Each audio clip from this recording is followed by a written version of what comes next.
गरीब साध साध सब नेक हैं, आप अपनी ठोरी। जो सतलोक ले जावेंगे वो साधु कोई और। सबसे पहला मोक्ष प्राप्ति के लिए सबसे पहला जो फॉर्मूला है कि गुरु हो। गुरु बिन माला फेरते, गुरु बिन देते दान, गुरु बिन दोनों निष्फल हैं, चाहे पूछो वेद पुराण। कि सबसे पहले इस मार्ग में गुरु हो। गुरु के बिना भक्ति करना भी विफल है, व्यर्थ है। अब कहते हैं गुरु गुरु में भेद है, गुरु गुरु में भावे, सोए गुरु सराइये जो शब्द लखावे दाव। गुरु गुरु के अंदर अंतर है। गुरु पूरा हो, जिसके पास कंप्लीट कोर्स हो मोक्ष मार्ग का, संपूर्ण भक्ति विधि प्राप्त हो उसके पास, और वो संपूर्ण भक्ति विधि हमारे सदग्रंथों से मेल खाती हो, और जिन महापुरुषों को हम मोक्ष प्राप्त मानते हैं उनने जो साधना की हो उससे भी मेल खाती हो, तो वो साधना और वो ज्ञान जो संत बताता है वो पूर्ण गुरु होता है। अब आज तक जितने भी आपने अन्य साधनाएं और साधक और गुरु जी मिले, उनके अनुभव की आपने किताबें पढ़ी, पुस्तक पढ़ी, वो तो आपने पढ़ ही रखी हैं, वो तो आपके पास विद्यमान है वो ज्ञान कि वो कौन सा मंत्र जाप बताते हैं, भक्ति की कौन सी विधि बताते हैं, किसको भगवान बताते हैं, भगवान का क्या स्वरूप बताते हैं। और जो दास आपको गॉड गिवन स्पिरिचुअल नॉलेज बता रहा है, परमात्मा का दिया हुआ जो ज्ञान बता रहा है, वो भी अब आपके पास उपलब्ध है। इन दोनों की तुलना करके आज शिक्षित समाज है बहुत आसानी से निर्णय कर सकता है। इसलिए परमात्मा ने आपको शिक्षित किया सबसे पहले। इस 1997 से पहले भारतवर्ष के लगभग 99% शिक्षित मानव समाज है, और इस शिक्षा का केवल उद्देश्य यही था, परमात्मा ने जो आपको शिक्षा दी है कि आप सदग्रंथों को स्वयं देखें। अभी तक तो ये जो नकली धर्मगुरु थे नाम सदग्रंथों का लेते थे, दंत कथा स्वयं अपनी लोक वेद, मन गढ़ंत कहानियां और मन गढ़ंत मंत्र, मनमानी साधना बताया करते थे। और हम ये सोचते रहे कि इन्होंने संस्कृत भाषा आती है, अच्छे धारावाहिक ये प्रवचन कर देते हैं, तो इन्होंने भगवान को पाया होगा, सदग्रंथों को ठीक से जाना होगा। अब आपको इस दास के निर्णायक ज्ञान से तुलनात्मक तरीके से आपको खूब पता लग चुका है कि किसी भी आज विश्व के धर्मगुरु को अपने सदग्रंथों का ज्ञान नहीं। वेद पढ़ने वाले वेद के विषय में नहीं जानते, इसमें भगवान की क्या महिमा बताई है, भगवान कैसा बताया है, इसमें कौन सा मंत्र बताया है।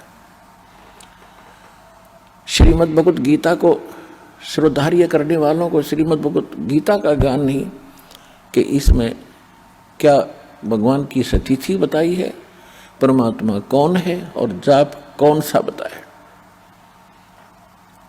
इसी प्रकार कुरान और बाइबल और गुरु ग्रंथ साहिब के पढ़ने वालों को उस वास्तविक भक्ति विधि का कति ज्ञान नहीं। पुण्यात्माओं, ज्ञान अलग चीज होती है, ये तो सबको मालूम है भगवान है, इतना भी कोई धर्मगुरु या कोई प्रचारक बता ही देता है कि भक्ति करनी ही चाहिए,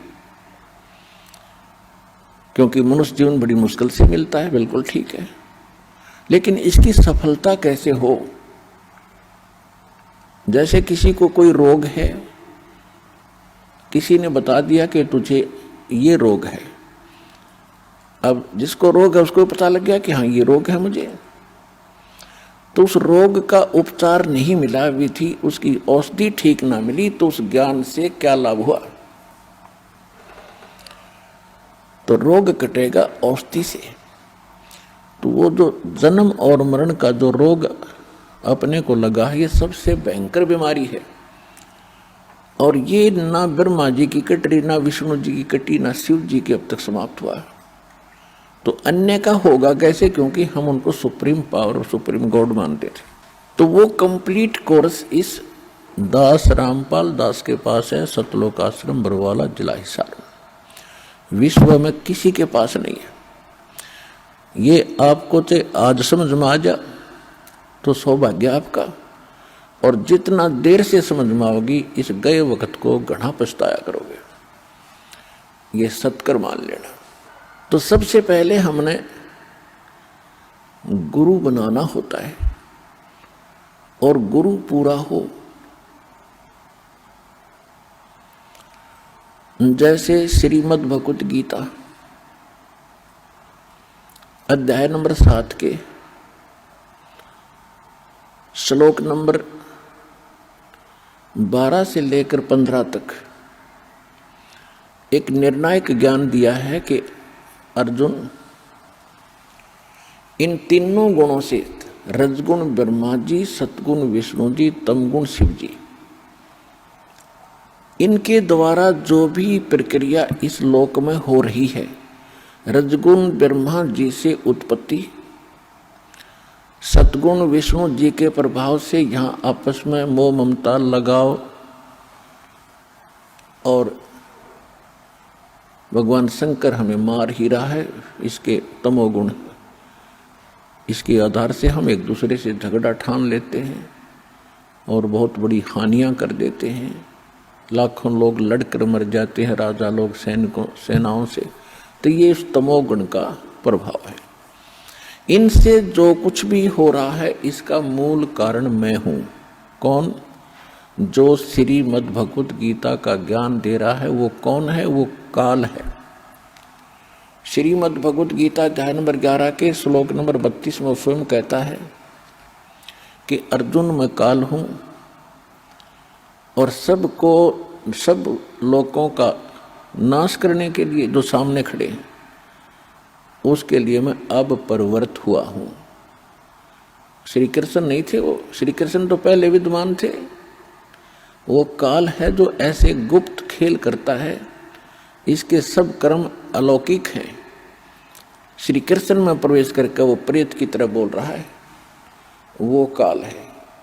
इस काल को श्राप लगा हुआ है परमात्मा की तरफ से कि 1 लाख मानव शरीरधारी प्राणियों के शरीरों का से निकले गंध को तो रोज खाएगा, यानी 1 लाख मानव शरीरधारी प्राणियों का नित आहार करेगा, और 1.25 लाख की उत्पत्ति डेली करेगा। जिसके कारण ये अपने तीनों पुत्रों को इसने एक एक गुण युक्त कर दिया। अब न ब्रह्मा जी के वश की बात, न विष्णु जी के वश में ये गुण जो प्रभाव कर रहा है, ना शंकर जी के वश में। जैसे कोई मिर्च है, ये भगवान अपने लोकों में रह रहे हैं। विष्णु लोक में विष्णु जी, ब्रह्मा लोक में ब्रह्मा जी, और शिव लोक में शिव जी, ऊपर के लोक हैं इनके। और वहां से इनके गुण इन तीनों लोकों पर, पृथ्वी लोक, पाताल और स्वर्ग लोक में सबको प्रभावित कर रहे हैं। जैसे रसोई के अंदर छौंक लगाया जाए मिर्चों का, और अन्य कक्षों में बैठे हुए, अन्य कमरों में बैठे हुए व्यक्तियों को भी छींकें आनी शुरू हो जाती हैं। तो मूल वस्तु, साकार वस्तु तो रसोई में, उसके गुण ने आके वहां प्रभाव डाला, तो बस की बात नहीं कोई छींक रोक दे। ठीक इसी प्रकार इनसे निकले हुए तीनों गुण आप सबको, सभी प्राणियों को, पशु पक्षी मानव को, देवताओं को ये प्रभावित कर रहे हैं, जिसके कारण ये विवश होकर के संतानों उत्पत्ति करते हैं। इतनी प्रबल प्रेरणा ये भर देता है, जीव के बस की नहीं। और आपस में मोह ममता ये भी हमारे बस का नहीं, क्योंकि इस गुण के प्रभाव से, जैसे किसी ने शराब पी ली, अब शराब पी कर कहीं पड़ा रहो, विवश है वो, उसको पता ही नहीं तू कहाँ पड़ा है, क्या बोल रहा है, क्या कर रहा है, किधर जा रहा है। तो इस प्रकार इस काल भगवान ने कहा है कि ये तीनों गुणों से जो कुछ भी हो रहा है उसका निमित्त कारण मैं ही हूँ, मैं इनमें नहीं हूँ और ये मुझ में नहीं है, क्योंकि ये उनसे बाहर बैठा है 21वें ब्रह्मांड में।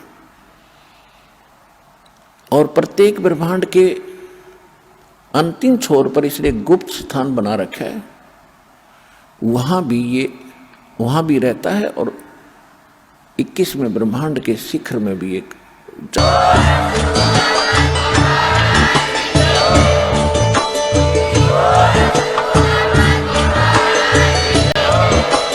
आप सुन रहे थे जगत गुरु तत्वदर्शी संत रामपाल जी महाराज जी के मंगल प्रवचन। अधिक जानकारी के लिए विजिट कीजिए हमारी वेबसाइट www.jagatgururampalji.org। संत रामपाल जी महाराज जी के शुभ आशीर्वाद से पूरे विश्व भर में 500 से भी ज्यादा नाम दीक्षा केंद्र हैं, जिन पर संत रामपाल जी महाराज जी द्वारा ऑनलाइन निशुल्क नाम दीक्षा दी जा रही है। अपने नजदीकी नाम दीक्षा केंद्र का पता करने के लिए संपर्क करें 8222880541।